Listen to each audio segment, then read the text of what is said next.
Mesdames et messieurs, je vous souhaite un beau bonjour aujourd'hui pour le 7e cours. Le 7e cours, comme d'habitude, j'ai encore beaucoup de matière à vous enseigner.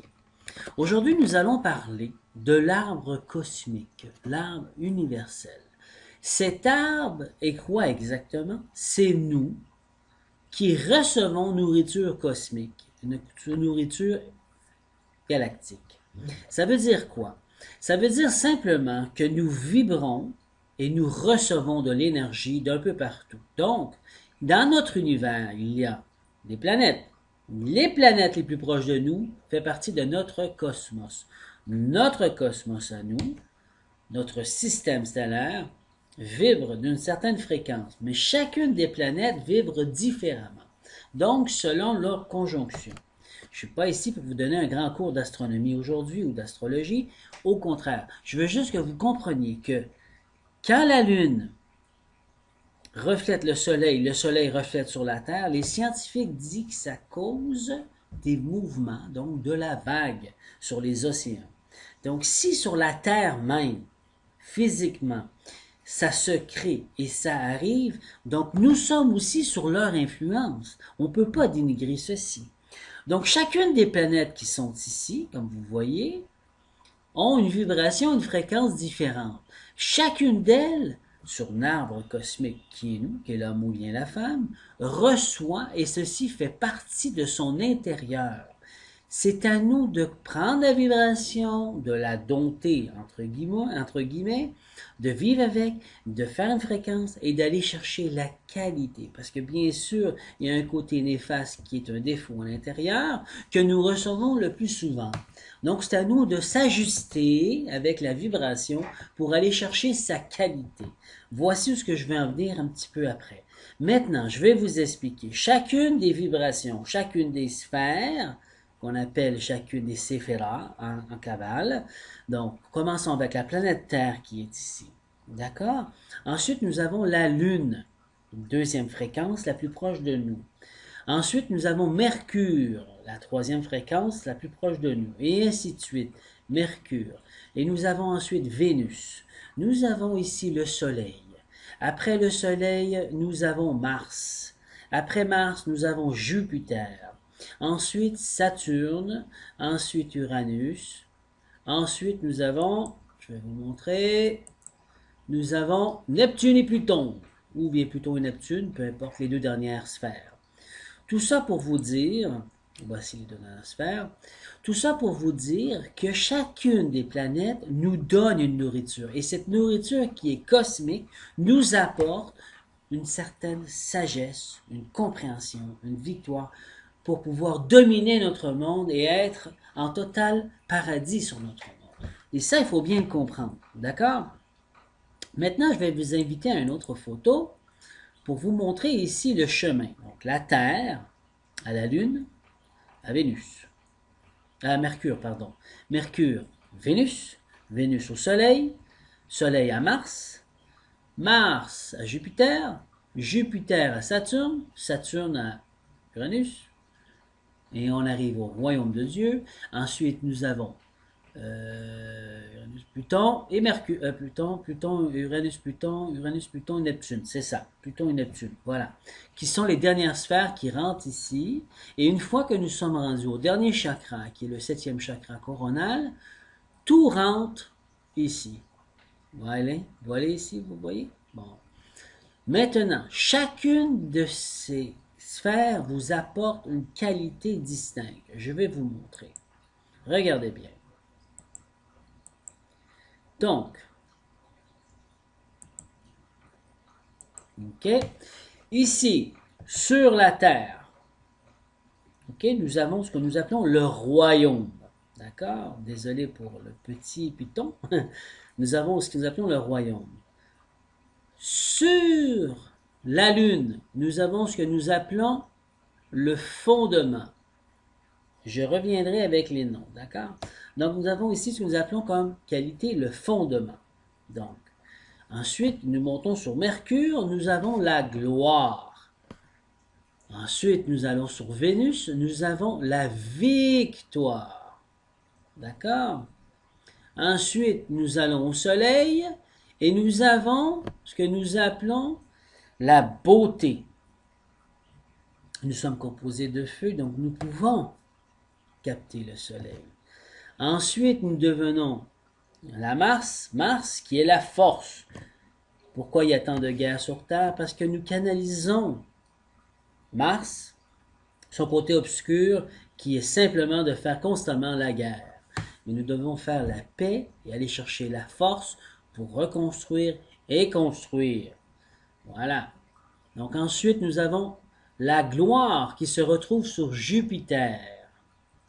Ensuite, nous avons sur Saturne la compréhension. Ensuite, nous avons sur Neptune la sagesse. Et par la suite, nous portons la couronne pour monter pour d'autres planètes plus haut.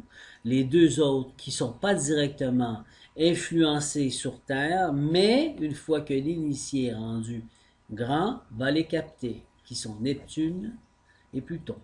D'accord? Donc, tout ça pour comprendre que même à ce niveau-là, il y a plusieurs d'autres planètes et d'autres chakras qui s'installent.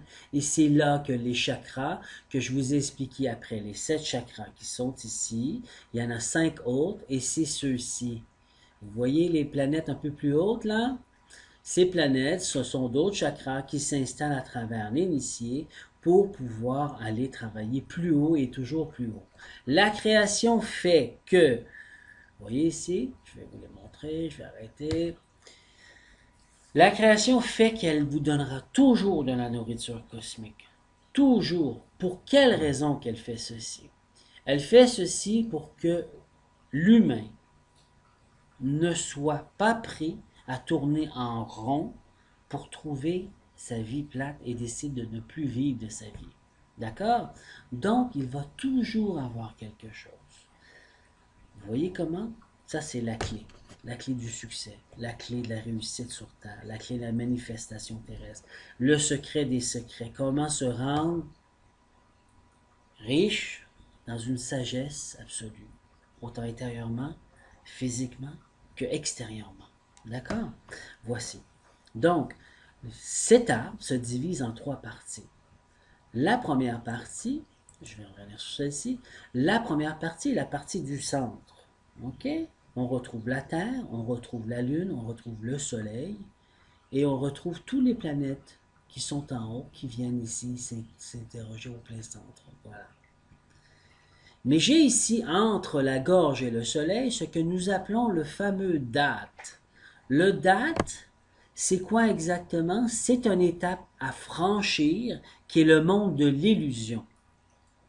Je vais vous expliquer dans 2 minutes ce que c'est exactement le monde d'illusion et c'est causé par quoi. Ce porte, qui est très important, vous aide à monter plus haut ici et ici. D'accord? Une fois que les gens vont jusqu'à ressentir l'énergie de Jupiter, ils sont bloqués ici à date et ils se perdent dans un monde d'illusion qui était anciennement contrôlé par Lucifer. Et oui, j'en parle, je suis désolé, mais c'est la vérité. Cet archange qui a été déchu a tout fait pour bloquer et perdre le monde ici en date.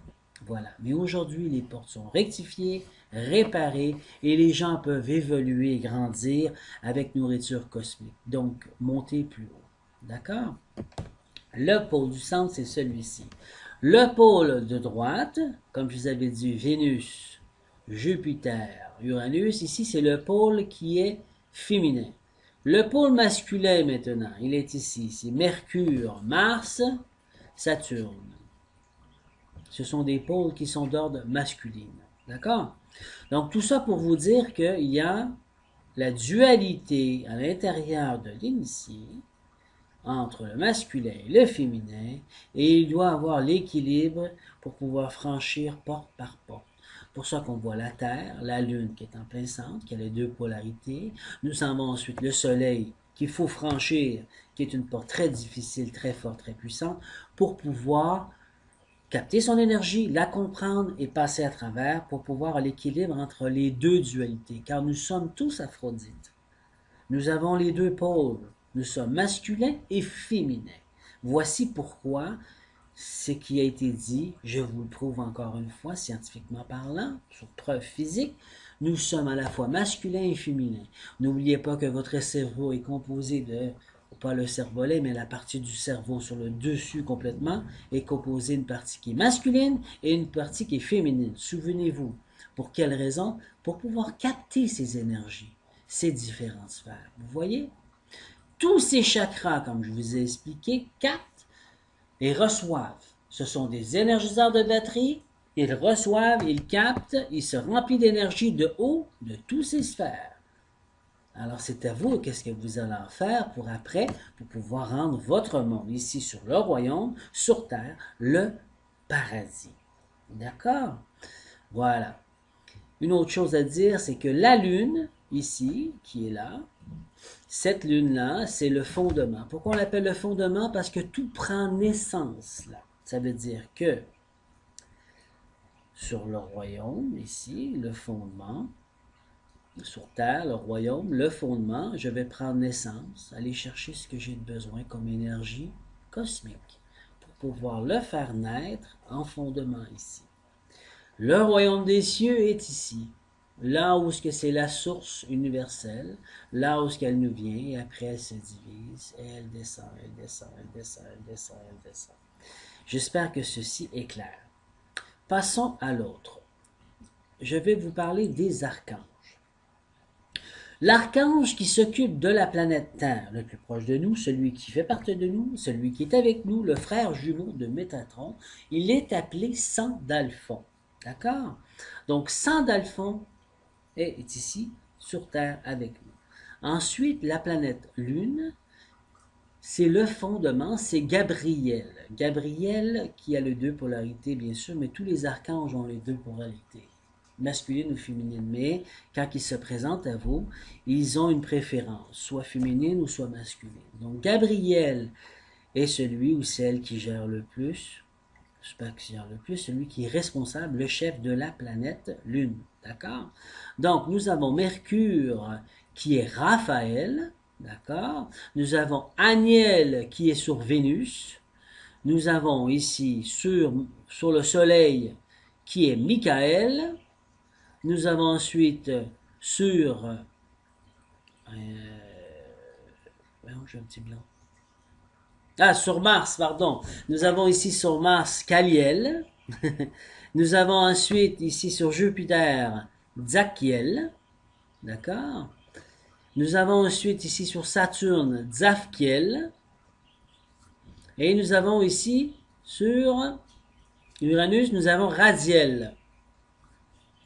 Et par la suite, nous avons Métatron qui rouvre la porte des cieux. Donc, tous ceux-ci sont des archanges qui détiennent la clé en main, une porte, et c'est à vous d'ouvrir la porte pour faire connaissance avec eux, pour aller chercher toutes ces belles qualités pour devenir équilibré en vous.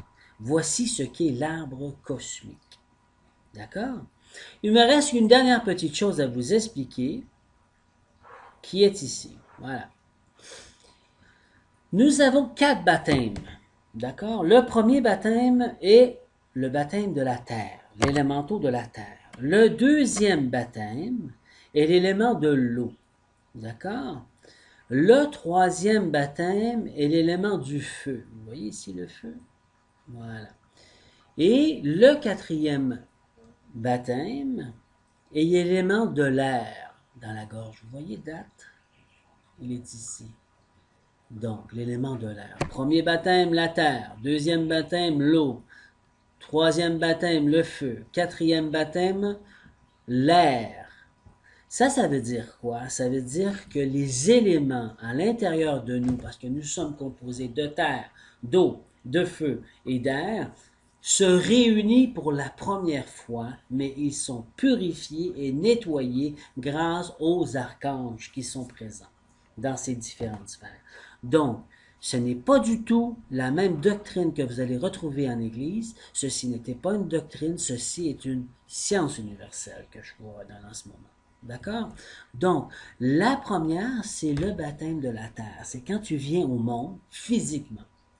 Le deuxième est le baptême de l'eau. C'est quand que tu commences à régler tes problèmes entre le pôle féminin à l'intérieur de toi. Ensuite, tu règles ton pôle masculin qui est le feu à l'intérieur de toi, la colère, la rage, la haine. L'eau, les sentiments, le ressenti, la douceur, tout ça. Ensuite de ça, il y a l'air, l'intellectuellement, la sagesse, la compréhension, tout ceci. Mais quand les trois premiers éléments se touchent, comme la dualité entre l'eau et le feu devient excessivement puissant en date ici, et c'est une porte qui peut devenir d'illusion. On dit illusion parce qu'après elle monte et elle devient ici un genre de film et nous pouvons nous perdre, d'accord, dans nos visions, dans notre monde. Donc, pour équilibrer le tout, c'est l'élément de l'air qui descend et qui rééquilibre le tout dans tous ces baptêmes pour avoir de l'ordre. Et nous avons le dernier baptême qui est le baptême du cinquième élément, qu'on parle très peu, qui est l'akasha ou l'éther, qui est de couleur violette comme celle-ci, qui est le cinquième élément. Alors voilà. Une fois que vous manifestez le cinquième élément en vous, vous pouvez le manifester, mais vous n'avez pas nécessairement eu le baptême. C'est fait par un archange, comme je vous ai montré où sont les archanges. Chacun d'eux a une responsabilité de vous enseigner et de vous redonner nourriture cosmique. Une fois que c'est fait avec le cinquième baptême, vous renaissez à nouveau, ok, et vous devenez physiquement, terrestrement parlant, mais conscient et divin, christique et divin, bien sûr. D'accord? Donc, j'espère que tout ceci est beaucoup plus clair et que ceci va vous apporter de l'aide pour éventuellement. C'est pour ceci que Thoth, en Égypte ancienne, disait il y a trois piliers, mais il faut travailler sur le pilier du centre pour être en harmonie entre les deux pôles, qui est féminin et masculin. Jusqu'à temps que les humains comprendront d'avoir équilibre en eux-mêmes, ils seront en équilibre parfait dans tout l'univers et sur la planète Terre. Voilà. Donc, je vous remercie. Je vous souhaite à tous une bonne fin de journée ou une bonne fin de soirée. Ça m'a fait plaisir et je vous inviterai éventuellement à venir voir les autres cours. Mais maintenant que vous connaissez, que vous comprenez qui vous êtes, faites le ménage en vous. Faites le travail. Bonne chance. Merci. À la prochaine.